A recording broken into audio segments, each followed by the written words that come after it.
You're watching Drakewing Gaming. Enjoy the video.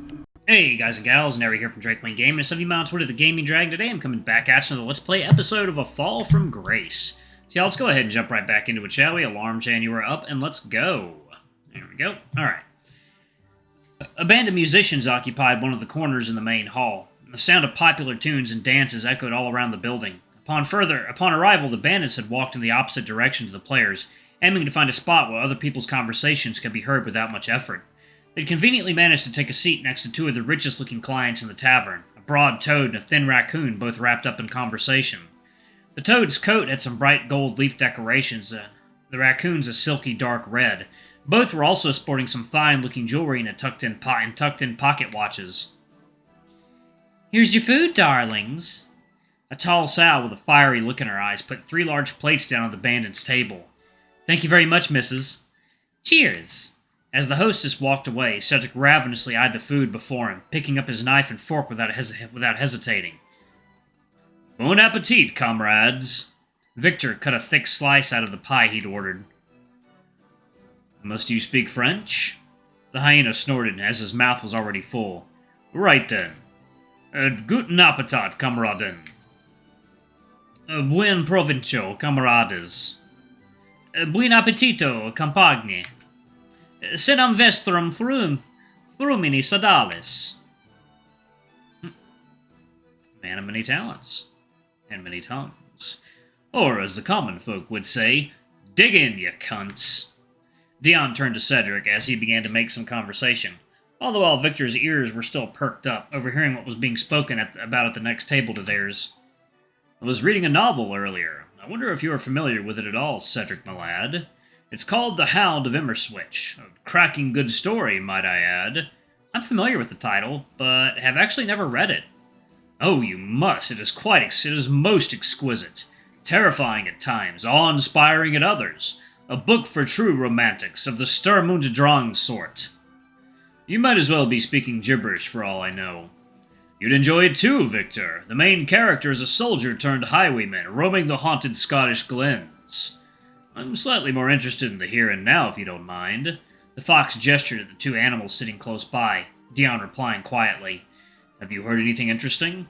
"Not yet, but just give him a few more minutes." Dion turned to Cedric again, resuming their talk in a lower tone as Victor kept listening to the parallel conversation occurring nearby. "What's your favorite genre? You strike me as sort of a realist, if I had to take a guess."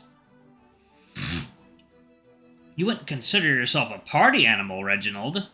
"Well, I tend to go for realism or romance, but I also can't stand people who think fantastical stories are worth less attention."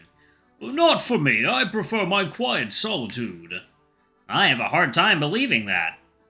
"It's a backwards, mostly religion-fueled notion people can't seem to shake off. One of many." "Aye, indeed. I was asking because I've heard talk of a big masquerade ball taking place in a couple months' time, the first Saturday of December."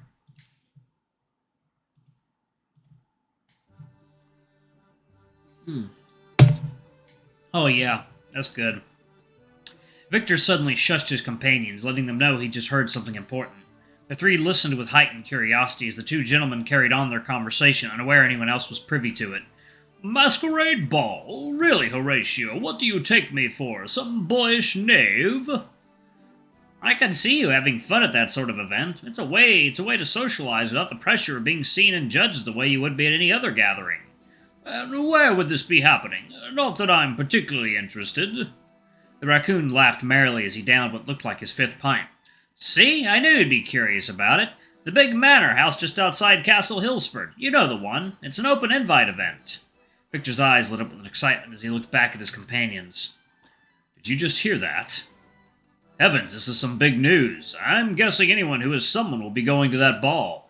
And if word of mouth is spread so rapidly, attendance will most likely be huge." Victor grinned maliciously.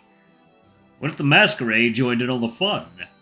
Dion replied nonchalantly, checking his painted fingernails. "I'm sure we can plan something." "Fuck yes, today is a lucky day. My boy, you really are a good luck charm." The fox pulled Cedric closer to where he was sitting, hugging him and giving him a quick kiss on the cheek. "V, are you mad? We're in a crowded tavern." Victor raised a hand to his forehead. "I'm just tipsy, officer." I must have been given a sweet love potion instead of my drink. Dion interrupted the banter. As for the here and now, I have a suggestion on how about we go with our job this evening, if you'd agree to it. We're all ears. Vic, I'm thinking you could go and have a chat with our new friends while Cedric and I leave. I can see the alcohol's effects are beginning to hit them, so perhaps you could help lead them in the right direction when exiting the place. Victor regained a serious composure as he focused on the hyena's plan. Sure. Where will you two be waiting? Second side street to the left. Got it. You can count on me. Cedric, my lad, would you like to act as the leader during the mugging? The coyote hadn't been expecting this and took a while to answer, worrying this might be a step he wasn't ready to take yet. He began to feel a strange tingling sensation creep up his spine. I'll walk you through it. You just have to put on a big act, and of course I'll be there too in case things get out of hand. Would you be okay with doing this, my dear? You can always modify the plan if necessary. It was going to be a risky task for the coyote. On the other hand, this was a golden opportunity for him, and he had Victor and Dion to assist him along the way. You won't have to. I'll do it.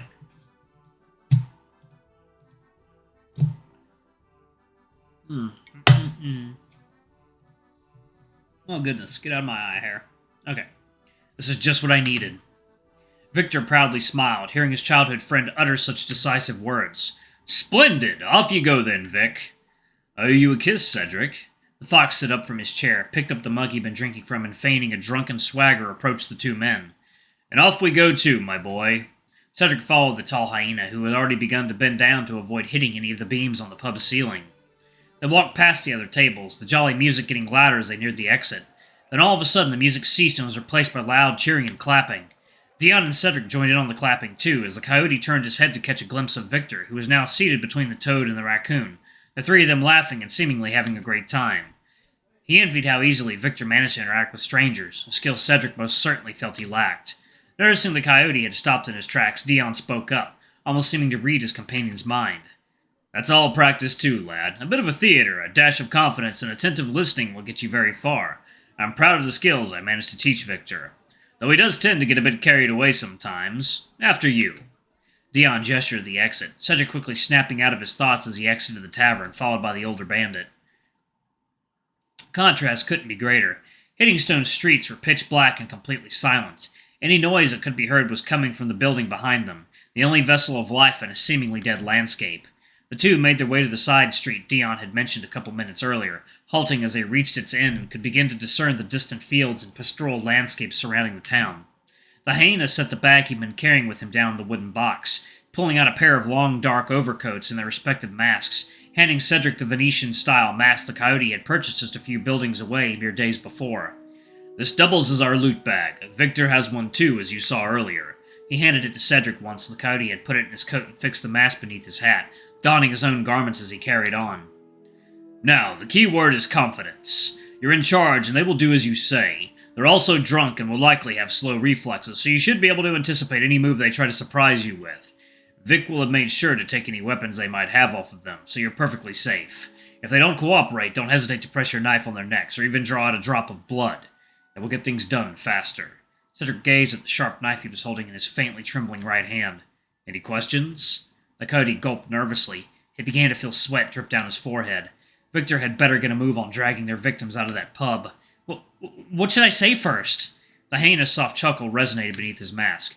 You have a vast repertoire to choose from. Your money or your life is a firm favorite among bandits. Any variation of this, such as hand over your valuables and no one gets hurt, will do. Or even just a good evening at first if you're feeling particularly cocky. Make sure your victims are always facing you and never forget to keep an eye on their hands. That's very important. A faint sound of chattering and laughing began to resound at the opposite end of the street as the dark shapes of Victor and the other two men came into view. Dion and Cedric hid behind the corner where the old houses ceased, the hyena patting his companion on the back encouragingly. The coyote gripped his knife with such force he was amazed the handle didn't snap off. I'll be right behind you, now, on the count of 3.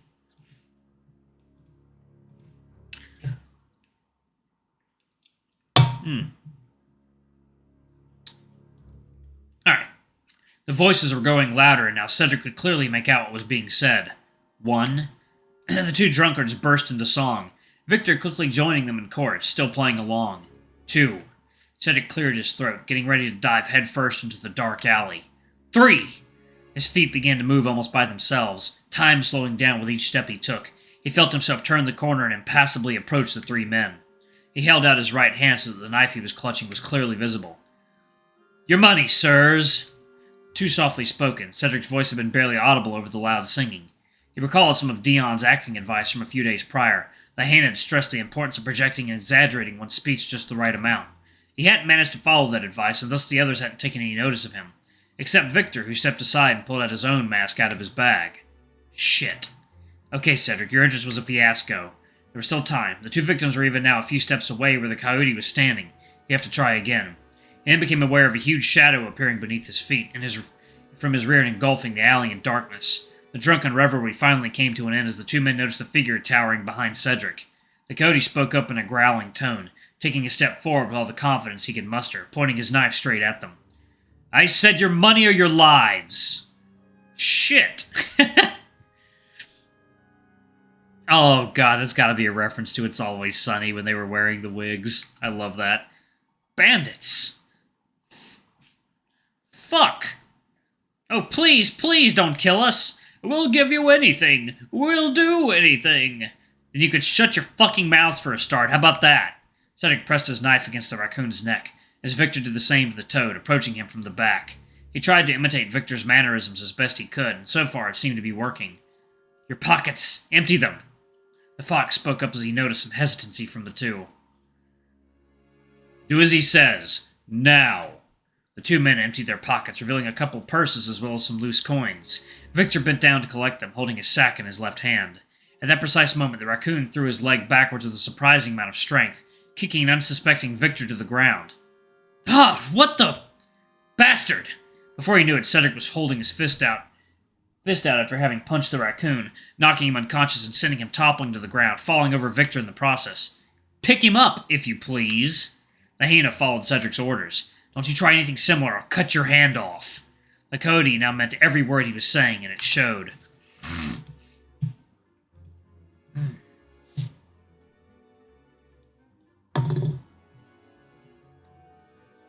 Yeah, y'all, if you get mugged or robbed, don't do anything stupid. Just give them your things and let them be on their way. It's not worth your life or your safety.